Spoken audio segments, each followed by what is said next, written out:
Law in electrostatics. In continuation of Gauss Law, today we are going to deal with the applications of Gauss Law. Can you recall what the Gauss Law state? See, according to Gauss Law, according to Gauss theorem, the total flux of a closed surface is equal to 1 by epsilon naught times the net charge enclosed with a closed surface. The total flux is represented by, please see the board, phi with respect to E. Phi E, last class we had a formula. Phi E is equal to surface integral E dot ds. I told in the last class phi E is a scalar quantity, so it is a scalar product E dot ds, which is given by E ds cos theta. So surface integral E ds cos theta, this is the formula last class we have seen. See, today as a first application, we are going to have the electric field due to an infinitely long, straight and charged wire. Let us consider an infinitely long charged wire. See, it is a positively charged wire. It carries positive charges. And length is infinity. Let the length be L. Because the length is L, to calculate L is impossible because of its infinite length. So let us have a new notation called a linear charge density. What is linear charge density? Entire charge may be Q, but per unit length, how many charges are there? That is easy to calculate. That is why linear charge density is given by net charge per unit length. It means in a charged wire of length 1 meter, how many charges are present? So it is net charge per unit length is equal to linear charge density represented by symbol lambda. You know, obviously unit you can derive by your own, that is coulomb divided by meter, so coulomb per meter.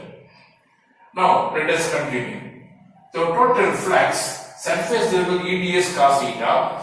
Here in this diagram we have got 3 surfaces. One, curved surface area of this cylinder. Draw an imaginary cylinder whose radius is R and length being L. First surface S1. Let us consider a small surface ds1. And the second surface, the top end cap or flat area we can say. Let us call it as S2, where the small surface is ds2. And another, the end cap at the bottom or another flat surface S3. Here also small surface ds3. See, electric field is acting in this direction. Always it flows away because this being positively charged. See the direction of E in respect of all the surface areas ds1, ds2, ds3. But here ds1, direction of ds1 and direction of E vector both are collinear same direction, therefore theta is 0. But here the direction of surface area is a right angled electric field. Here also direction of surface area ds3 is a right angle to electric field E. So in both the ds2 and ds3 cases theta 90. Therefore we have got the 3 segments of this closed integral. One due to surface integral S1, surface integral due to S2, surface integral due to area S3. So here let us expand. You know E dot ds is equal to E ds cos theta. Let us substitute the values of theta here. Just now I told theta in these 2 cases 90. First integral we got 0. So second and third term gets vanished because theta being 90 cos 90 0. Here cos 0 is 1. So you get E dot ds. You take E out of integral sign, you get E into integral ds1. What is integral ds1? That's the total surface area of S1, which is nothing but curved surface area or lateral surface area of this imaginary Gaussian surface, that is cylindrical Gaussian surface. So for the cylindrical Gaussian surface, You know the formula of closed surface is 2 pi or L. So here you get E into 2 pi or L. Phi E, total flux of a given electric field of a closed surface, is equal to E 2 pi or L. Let us call it as first equation. I told this is application of Gauss law. So let us apply Gauss law. According to Gauss law, phi is equal to Q by epsilon naught. That is 1 by epsilon naught times of net charge of the given closed surface I told.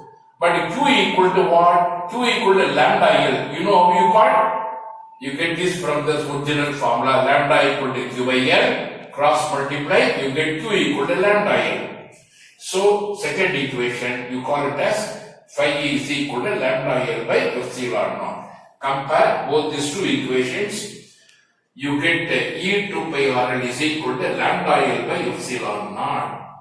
As a result, you get the final formula for electric field intensity due to a long, straight, infinitely charged wire as lambda by 2 pi epsilon naught R.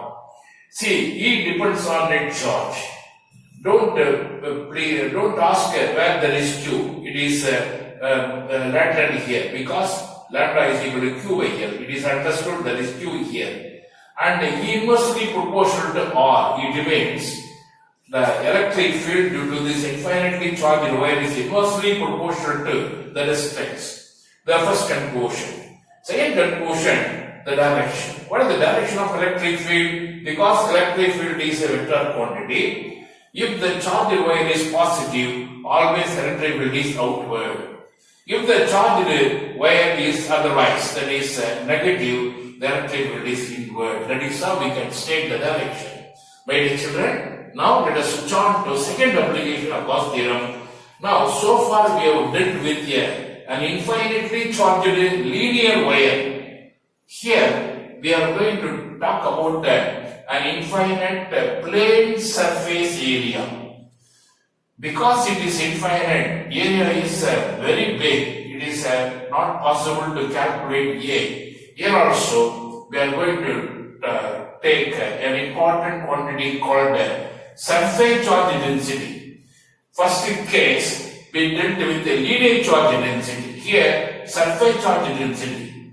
Surface charge density represented by symbol sigma. Just as we have got lambda equal to Q by L, here sigma equal to Q by A, net charge per unit area.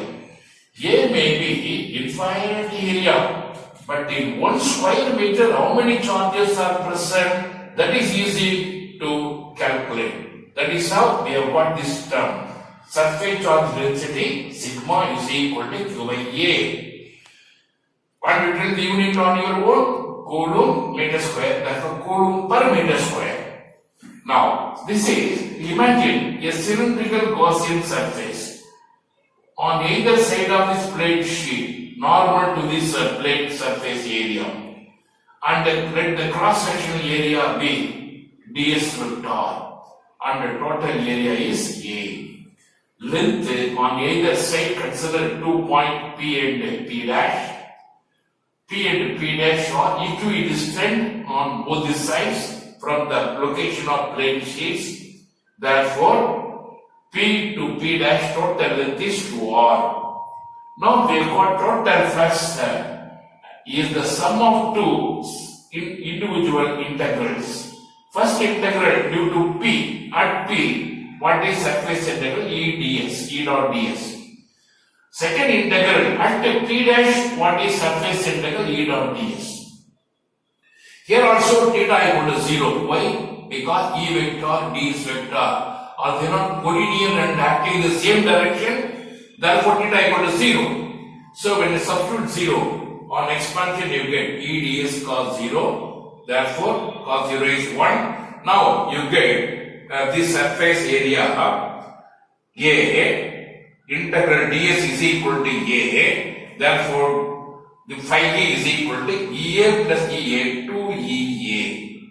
The total flux of an electric field around a closed surface, phi A is equal to 2EA. 2EA is first equation.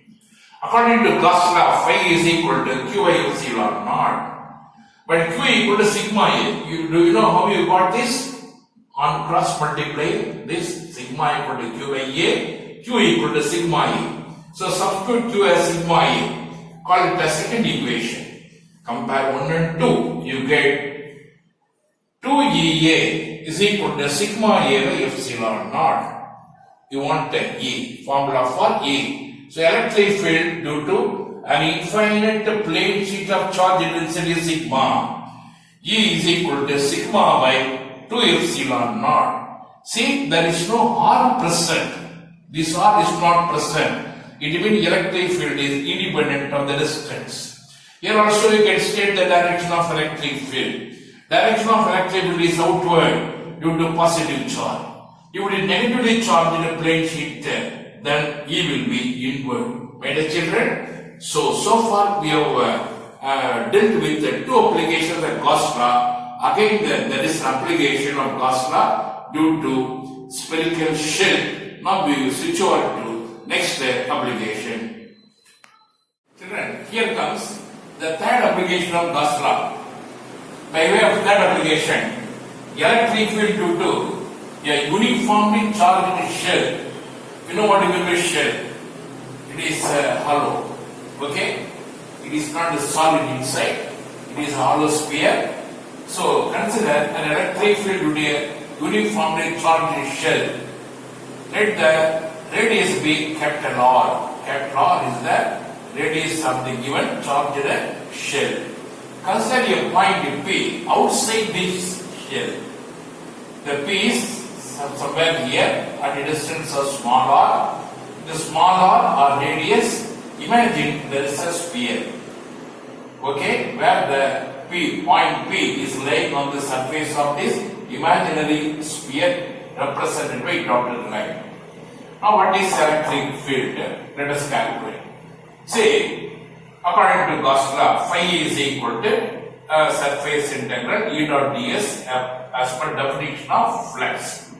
Here, E vector, ds vector both are collinear if you consider a small surface. Therefore, theta equal to 0. So, theta 0 you get the cos 0 is 1. You get the E into integral surface integral ds is entire area. What is entire area of this imaginary sphere? Is it not 4 pi small r square? So, you get instead of integral ds 4 pi r square. So, by way of first equation, phi is equal to E into 4 pi r square. Because we are applying Gauss Law, we bring the formula into the scene.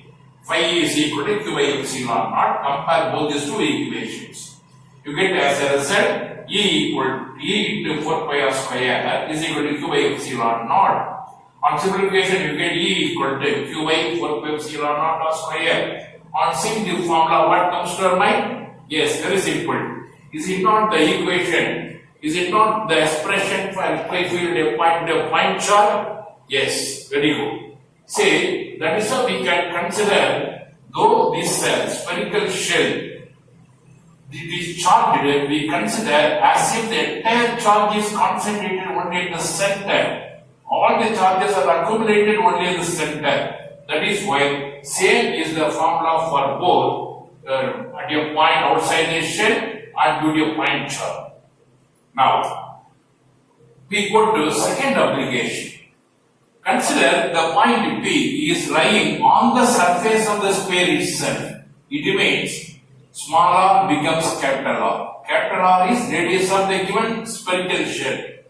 R is the distance of the point. Now I have brought P so that it is lying on the circumference of this the surface area of this sphere. So let P be here.